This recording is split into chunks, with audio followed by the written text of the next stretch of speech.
want to be laughed at from the expert in the room. Because these are children being sold into sex slavery, and you don't even know what they are. Legislation passed by the Congress would put at risk the retirement savings.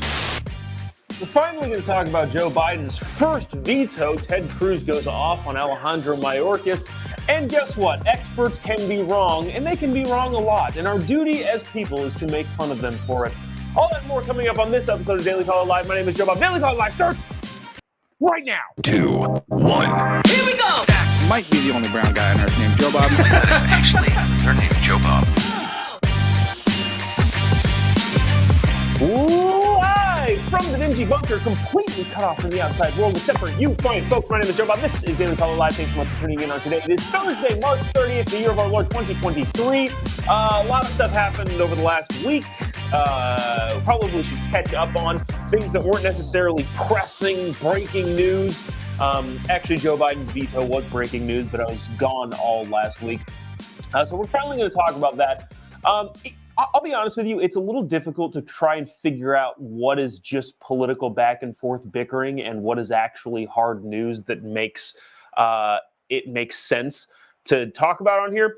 But I want to talk about this first because I feel like this is a huge, huge thing that nobody other than like Fox News and Newsmax, and I think OAN was talking about it too, made a big deal. Everybody else, if they did cover it, they covered it horribly inaccurately, and I think people should know what's actually going on. Joe Biden last week issued his first veto as the president of the United States on a bipartisan bill that would, get this, demand financial investors to look after your best financial interest. I know, that's very, very controversial. How dare the money managers managing my money manage it effectively and with purpose? We should just let them loose and let them do whatever they want. But this is bananas and fascinating at the same time. Fascinating. Watch this clip from the president as he says the exact opposite of the things that are true. We'll explain it and then maybe we'll watch it again. But watch this from the president saying what he's calling this. And apparently he's going to get away with it because nobody on the lefty side of the aisle is talking about it all, even though it is a bipartisan issue. Check this out and we'll discuss what it is on the other side. I just signed this veto because the legislation passed by the Congress would put at risk the retirement savings of individuals across the country. They couldn't take into consideration investments that wouldn't be impacted by climate, impacted by overpaying executives, and that's why I decided to veto it. It makes sense to veto it. Holy cow. Okay, so where's that line that he says puts retirement at risk? So, all right, we've all heard of ESG, the Environmental Social Governance Score. It has nothing to do with finances, and we can get into the intricacies of who's pushing it. I went to Davos this year to the World Economic Forum. BlackRock is a major investor. They are pushing ESG. What it is, basically, without going into the details, is a bunch of your climate change crazy people who actually believe that they can fix all of the problems in the world. Shoot, now we've gone down another rabbit hole. All right, cut it off. The financiers of the world are trying to force companies to adopt these socially acceptable programs and yada, yada, yada. And then they give them what's called ESG scores. Well, how are you doing with the environment, with the social climate, and with the governance in your community or your state or your country? All of those things. They then give them the scores, and then based on those scores, your big BlackRocks, your big equity funds issue debt or help them out financially, whatever it is that they need to do. So businesses/companies are not entirely focused now on profits and revenue and are instead focused on, well, the environment. How are we doing in the environment? And the social climate. How many Black lesbians do we have in our boardroom? That's what really matters, not the revenue.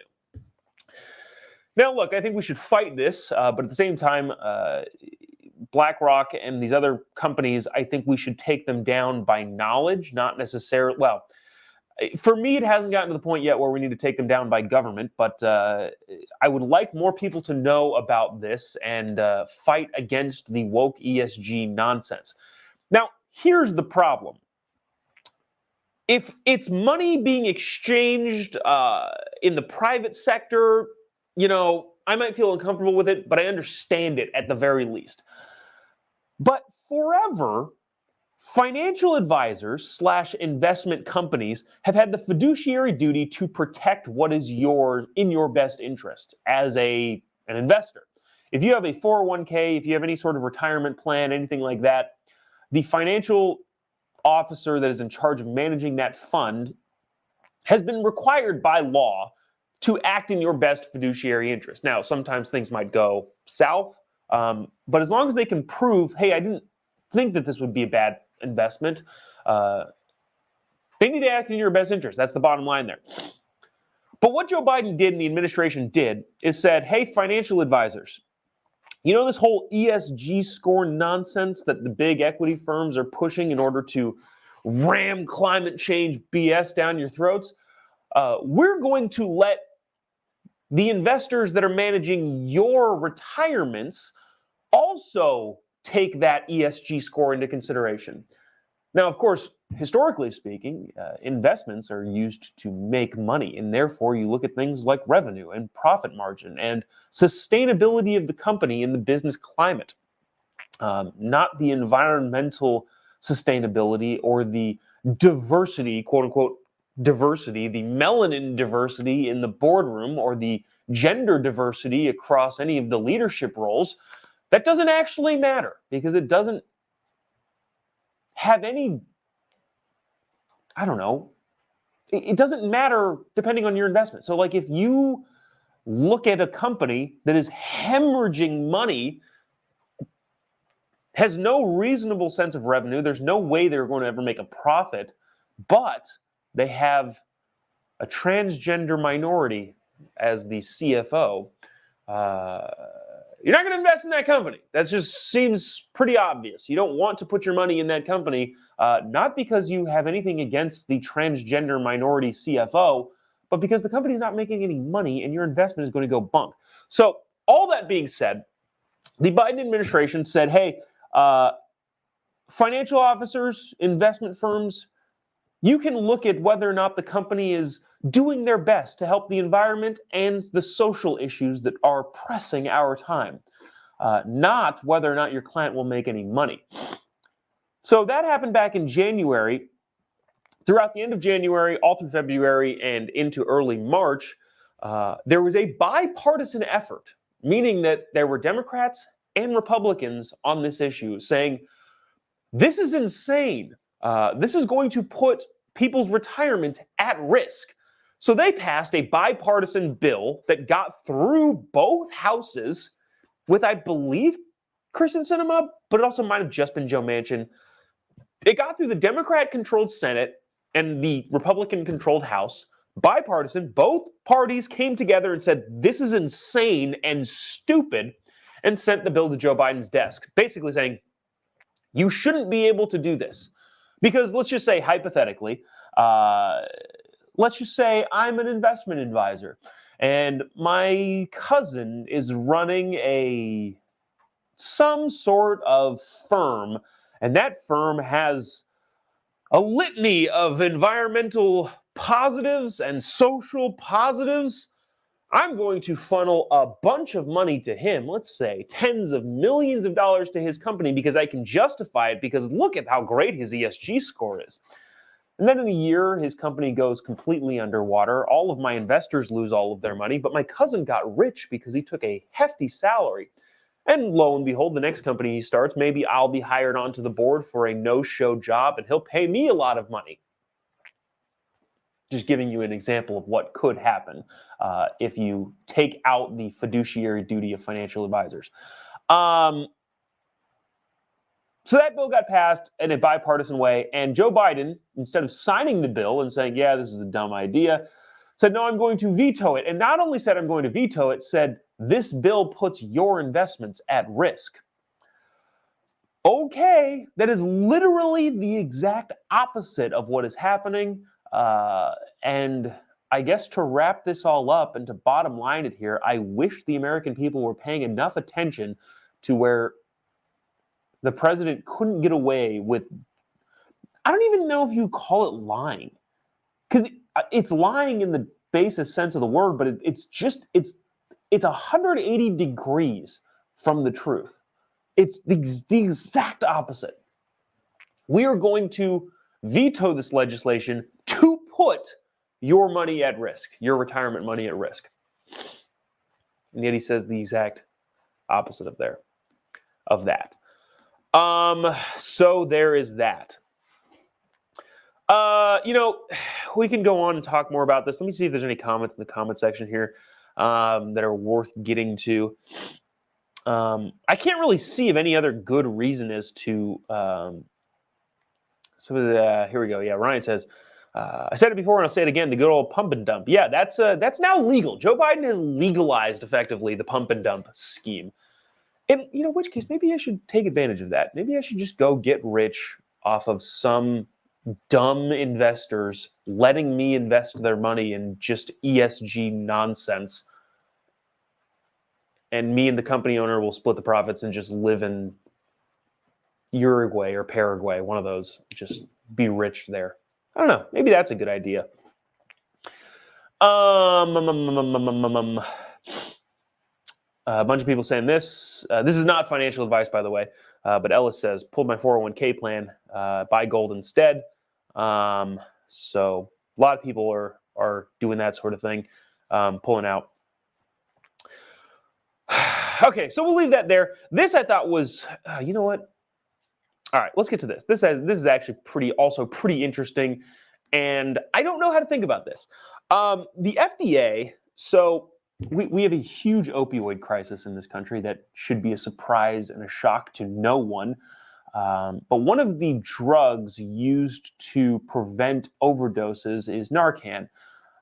If somebody is overdosing or experiencing overdose symptoms, you give them a hit of Narcan and they are saved.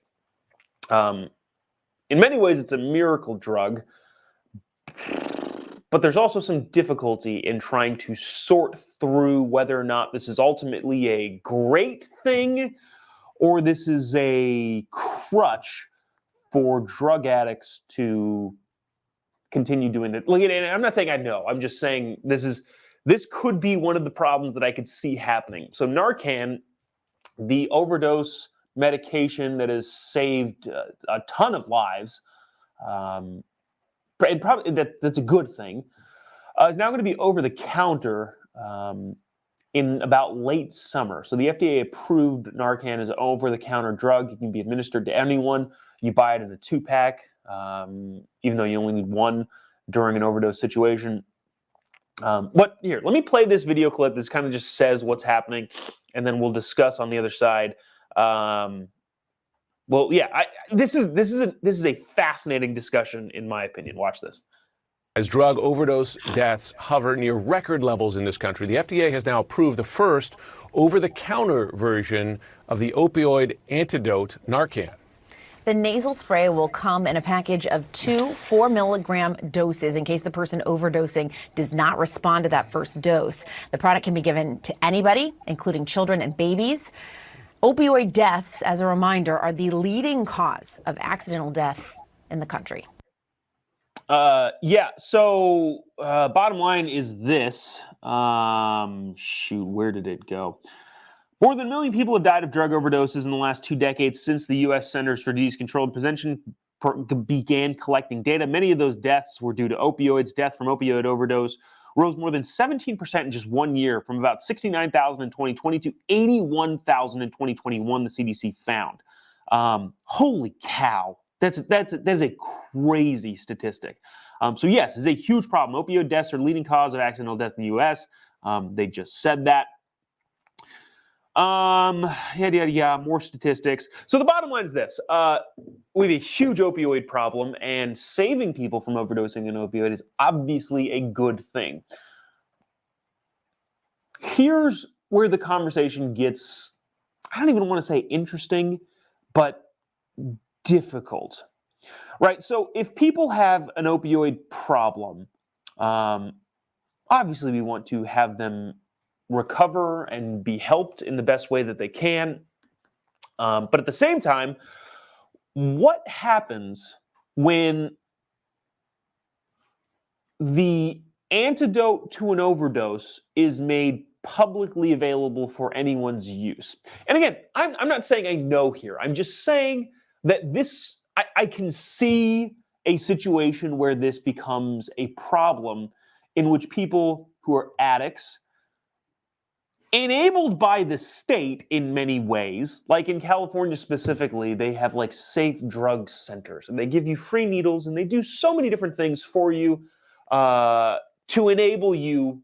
They allow you to camp in public parks. They do so many things in the state of California to make it easy to continue being an addict.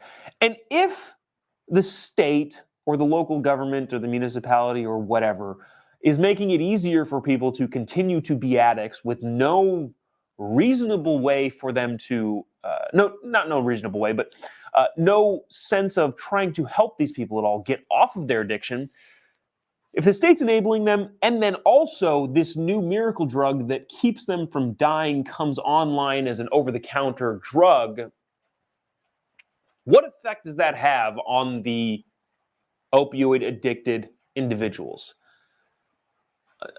I think every addict that I've talked to have said the only way they've gotten clean is to hit total and utter rock bottom. And I don't know. If you make that, I don't know. I am not opposed to this being over the counter. That's not what I'm saying at all. I'm just saying I'm very, very curious what the repercussions of having this be readily available to anyone, especially addicts, will do to those addicts long term, especially given the climate of if you are a homeless bum junkie, you can take over an entire public area. So there is that. Let's see. Let's move on to, okay.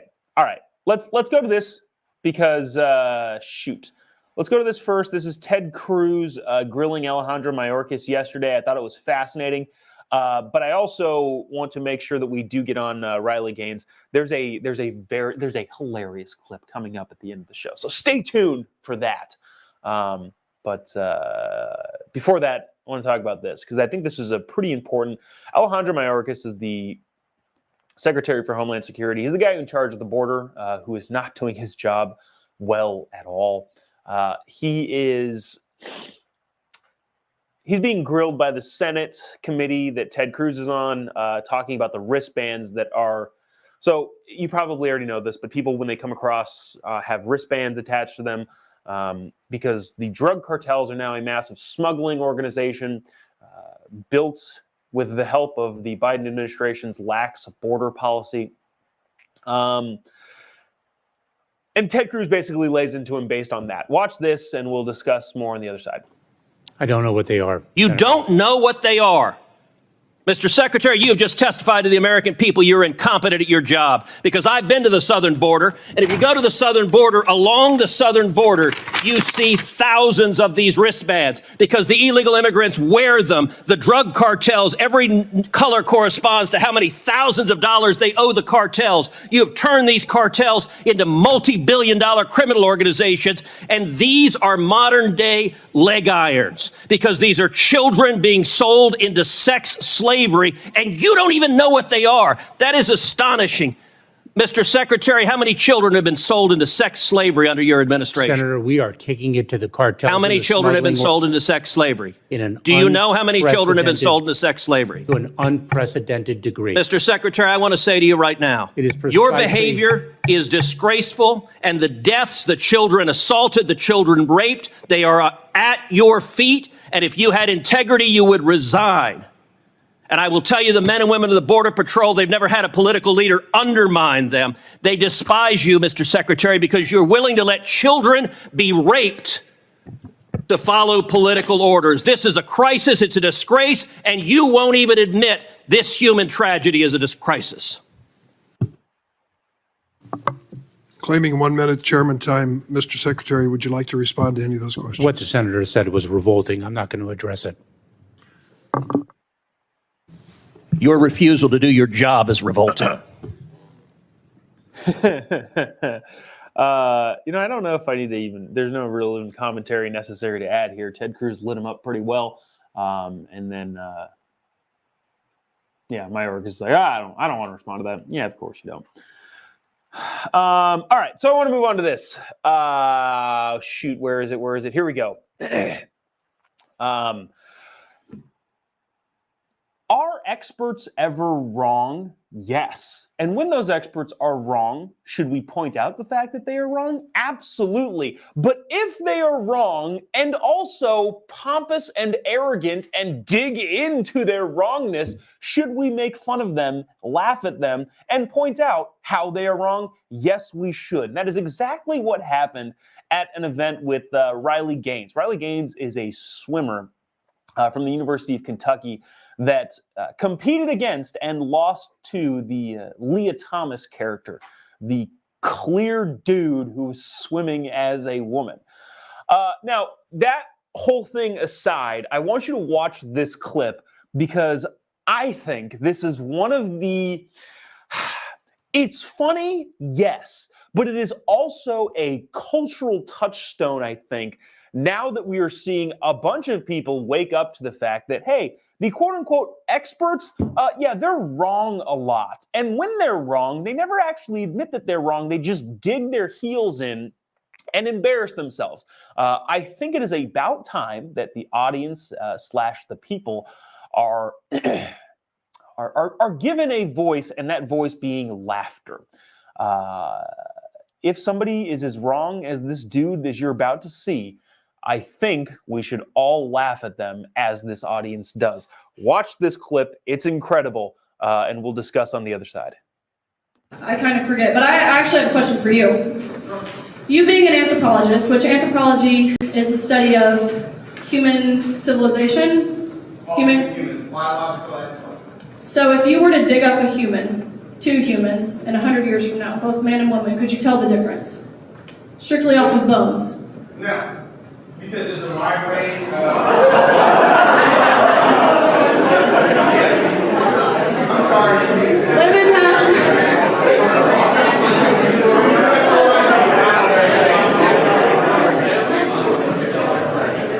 I'm not sure why I'm being laughed at if I'm the expert in the room.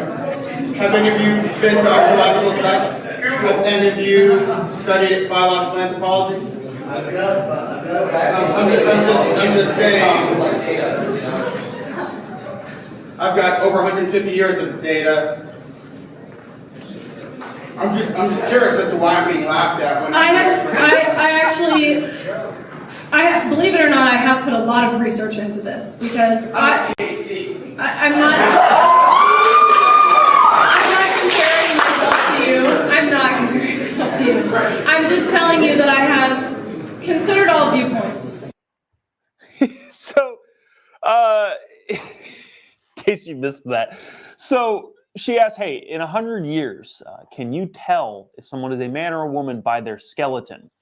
The answer is yes. Yes, you can. Through bone density, through a lot of different techniques, you can say, this person was a man, or this person was a woman. The oldest skeleton found in ancient Mesopotamia, Lucy, the one we've all learned about. We figured that out. That's what, I don't know, thousands of years ago?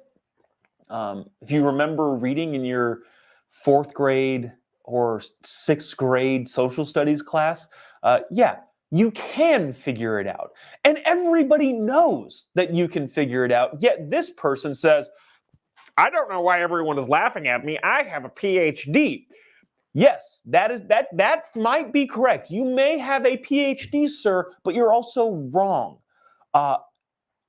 If you have a PhD and you are wrong on an obvious fact, yes, people are going to laugh at you. And if you have the audacity to say, well, nobody here has the amount of education, you're not elevating yourself in that argument. What you're doing is belittling the quote-unquote education that you have. If you're sitting there saying, well, this is not true, and that is clearly true, and then you say, well, I have a PhD, nobody's thinking, oh, well, he has a PhD, maybe he is right. No, what we're saying is, dang, what dumb school gave you a PhD? That's what everybody's thinking. So, look, express your opinion, that's fine. But if you are wrong, you should be told that you're wrong. And this guy's just flat out blatantly wrong. But if you're wrong and a douche about it, yeah, people should go ahead and laugh at you. And if you were confused as to why that's happening, maybe take a look in the mirror and go, dang, what I said was very stupid and everybody knows it. Maybe I shouldn't dig myself in. Maybe I should just say, yeah, that was dumb. Because there's no harm in that. It's a difficult thing to do sometimes, swallow your pride. I've done it on this show many times. I've gone, I was wrong on that particular front. But digging in is only going to make people belittle your quote-unquote academic success. Not going to embolden them to go, wait, no, he has a PhD. He must be right, I guess, even though we know he's wrong. Anyways, I thought that was a hilarious clip, so I wanted to bring it on there. Let me look at some of these comments. A lot of you saying the same thing. I'm not